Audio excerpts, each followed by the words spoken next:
Konektado umano sa mga dating sundalo o Brave 18 ang posibleng manggugulo sa Senado. Ito ang ibinunyag ni Senate President Pro Tempore Win Gatchalian. Si Sheena Torno sa balita. May mga manggugulo, no, sa loob ng Senado, and they might be armed. No? Ikinababahala ni Senate President Pro Tempore Win Gatchalian ang impormasyon na isa umanong armadong grupo ang posibleng manggulo sa Senado. Mismong sa National Bureau of Investigation o NBI Director Melvin Matibag daw ang nagbahagi sa kanila nito base umano sa intelligence ng ahensya. Nagsimulang usaping ito matapos magpakita sa Senado ang mga dating sundalo o Brave 18 kung tawagin kasama ang kanilang abogado na si Attorney Levy Baligod. Sa gitna yan anya ng consultative meeting ng Blue Ribbon Committee ni Senator Erwin Tulfo noong Lunes. Tahasang sinabi ni Gatchalian na base sa ulat ni Matibag ay posibleng konektado umano sa Brave 18 na mga nagbabanta sa institusyon. Actually, yun ang, according to the NBI, it might be connected to them.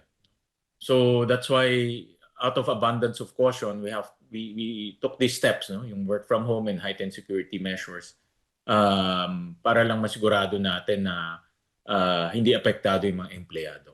Wala pang komento ang kampo ni Atty. Baligod sa alegasyong ito ni Gatchalian. Matatandaan na una na ring nagpatupad ng lockdown o mahigpit na seguridad ang Senado matapos ang nangyaring putukan noong May 13 sa pagitan ng Senate Sergeant at Arms at NBI. Samantala ayon pa kay Gatchalian, bukas siya na makipag-usap kay Senate President Alan Peter Cayetano pero nilinaw niyang hindi siya payag sa power sharing. My doors are open, my heart is open. Kinontra rin niya ang pahayag ni Cayetano na may Senate of Malacanang umano ngayon sa katauhan ng Gatchalian Bloc.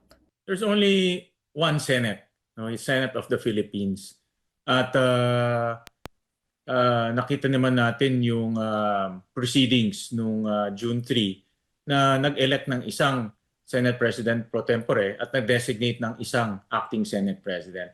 So yun ang rini-recognize ngayon ng ng mga ibang branches of government tulad ng House of Representatives at of course ang executive branch. Para sa Diyos at sa Pilipinas kung mahal, ito si Sheena Torno, SMNI News.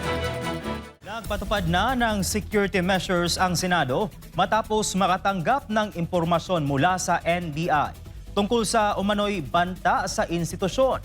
Si Sheena Torno sa report. Simula Miyerkules ng June 10 hanggang Huwebes ng June 11 ay epektibo na ang work from home arrangement para sa lahat ng opisina ng Senado. Itong ipinag-utos si Senate President Pro Tempore Win Gatchalian matapos ang munay banta sa seguridad ng institusyon. Kasunod ito sa impormasyon ibinigay sa Gatchalian Bloc ni NBA Director Melvin Matibag noong Lunes. Gayunman, taliwas dito ang kautosang inilabas naman ni Senate President Alan Peter Cayetano para sa lahat ng empleyado ng Senado. Ipinatupad ni Cayetano ang regular na oras ng trabaho ngayong linggo mula alas 8 ng umaga hanggang alas 5 ng hapon nitong Lunes hanggang Huwebes. Dahil holiday anya sa Biyernes, June 12 bilang pagdiriwang ng Araw ng Kalayaan. Sa kabila nito, naglabas pa ng panibagong kautusan si Senator Win Gatchalian nitong Martes. Isinailalim sa heightened alert ang buong Senate premises at dahil umano sa banta. To address this, we heightened yung ating security. We will increase yung security. No? So far, yun naman ang gagawin natin. We're working with it with the different law enforcement agencies. I'm working with the different intelligence community to really validate yung information. After assessing to protect yung Senate employees natin, no? If there is really a possible threat, mas maganda na siguro na work from home na lang muna. Did you recommend it? Sa ilalim ng kautusan ni Gatchalian ay pinagbabawal muna ang pagtanggap ng mga bisita ng mga empleyado at maging ng mga senador. Una na rin kwenesyon ni Cayetano ang timing ng impormasyong banta sa institusyon sa gitna na nagpapatuloy na Blue Ribbon hearing sa maanumalyang flood control projects. Para sa Diyos at sa Pilipinas kung mahal, ito si Sheena Torno, SMNI News. Nakatakda na ang pre-trial conference para sa impeachment case laban kay Vice President Sara Duterte. Ayon kay Senate President Pro Tempore Sherwin Gatchalian, Tuloy na rin ang mga paghahanda ng bagong liderato ng Senate Impeachment Court. Si Angel Pastor sa balita. Itinakda ng Senate Impeachment Court sa June 18 ang pre-trial conference para sa impeachment proceedings laban kay Vice President Sara Duterte. Sa inilabas na abiso ng Impeachment Court, inatasan si VP Sara at ang House Prosecution Panel na dumalo sa pagpupulong alas 9 ng umaga sa Senado. Kinumpirma ito nitong Miyerkules ni Senate President Pro Tempore Sherwin Gatchalian. Yes, I signed the notice for pre-trial yesterday. So pinadala na namin yan both to the defense and the prosecution team. And the next step, they will send us their pre-trial brief containing the items in the pre-trial notice. So na-meet ko na rin yung ginawang pre-trial, ginawang impeachment internal team para to make sure that preparations are in order. At tuloy-tuloy yung ating preparations for the impeachment.